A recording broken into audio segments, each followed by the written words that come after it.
Rolls Royce दुनिया भर में अपनी लग्जरी कारों के लिए मशहूर रहा है। इस कंपनी की स्थापना सन 1904 में चार्ल्स और हेनरी रॉयल्स ने की थी। इन दोनों ने एक साथ मिलकर कारों का निर्माण और बिक्री शुरू की, जिसके बाद कंपनी का नाम रोल्स रॉयस पड़ा। सन 1920 में दुनिया के नक्शे पर ब्रिटेन का परचम बुलंद था और साथ ही ब्रिटेन की सबसे मशहूर कार निर्माता कंपनी रोल्स रॉयस का भी खासा रुतबा हुआ करता था।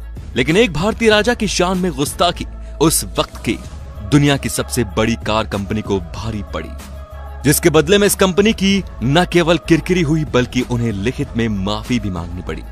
ये वक्त था सन 1920 का, जब इंग्लैंड की सड़कों पर अलवर के महाराजा जयसिंह प्रभाकर घूम रहे थे। बदन पर अंग्रेजी लिबास था और रंगत भारतीय की। ऐसे ही घूमते हुए उनकी नजर रोल्स रॉयस के शोरूम पर पड़ी। उत्सुकतावश वो शोरूम में दाखिल हो गए और वहां पर मौजूद गाड़ियों की फीचर्स और कीमत के बारे में जानने के लिए सेल्समैन से बात करने लगे। साधारण वेशभूषा और एक भारतीय चेहरे को देखकर उस सेल्समैन ने राजा जयसिंह को ऊपर से नीचे तक देखा और उन्हें शोरूम से बाहर निकाल दिया। शायद उस वक्त सेल्समैन के दिमाग पर ब्रिटेनी हुकूमत का नशा रहा होगा, जो एक भारतीय चेहरे के पीछे छिपे महाराज को न पहचान सका।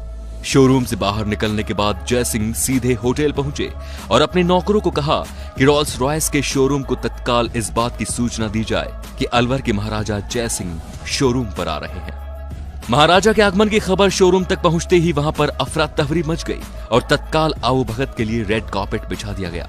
दिए गए समय के अनुसार जयसिंह अपने शाही लिबास और जेवरातों को पहने हुए शोरूम पर पहुंचे। बेशक उनकी मुलाकात उस सेल्समैन से भी हुई थी, लेकिन उन्होंने बस शोरूम में मौजूद कारों के बारे में पूछताछ की। उस वक्त शोरूम में केवल 6 कारें मौजूद थी। जयसिंह ने सभी 6 कारें तत्काल खरीद ली और उनकी कीमत नकद और जेवरात में चुकाई। जयसिंह ने कारों की कीमत के साथ साथ उनकी डिलीवरी चार्जेस का भी बखूबी भुगतान किया। कारों को खरीदने के बाद महाराजा जयसिंह वापस अपने वतन लौट चुके थे।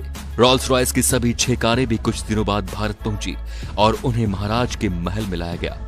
उस दौर में रोल्स रॉयस की कारें शाही शान की पहचान हुआ करती थी, लेकिन जयसिंह के जहन में अभी भी अपनी बेइज्जती का घाव ताजा था। उन्होंने उन सभी कारों को शहर का कचरा साफ करने के लिए म्युनिसिपैलिटीज के हवाले कर दिया और हर रोज ये कारें शहर का कचरा उठाने लगी।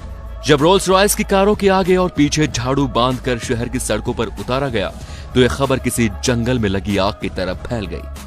बेशक इसमें वक्त लगा होगा, लेकिन इसकी तपिश ब्रिटेन तक भी पहुंची। रोल्स रॉयस की कारें, जिनकी छवि उस वक्त की सबसे शाही कारों में से थी, उससे भारत में एक राजा शहर की सड़कें साफ करवा रहा था। इस खबर से रोल्स रॉयस की छवि भी धूमिल हो गई और बाजार में भी उसे तगड़ा झटका लगा। साख के साथ शेयर भी गिर चुके थे, जिसके बाद कंपनी ने राजा जयसिंह को एक पत्र लिखकर उनके सेल्समैन द्वारा किए गए बर्ताव के लिए माफी मांगी और उन्हें 6 और रोल्स रॉयस कारें मुफ्त में देने की बात कही।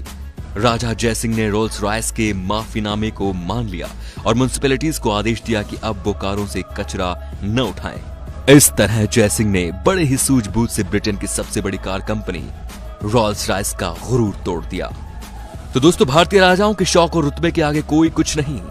महाराजा जयसिंह ने अपनी बेइज्जती का बदला कुछ इस प्रकार लिया कि रोल्स रॉयस को घुटनों पर ला खड़ा किया। आज भी यह कहानी सुनकर हर भारतीय का सीना चौड़ा हो जाता है।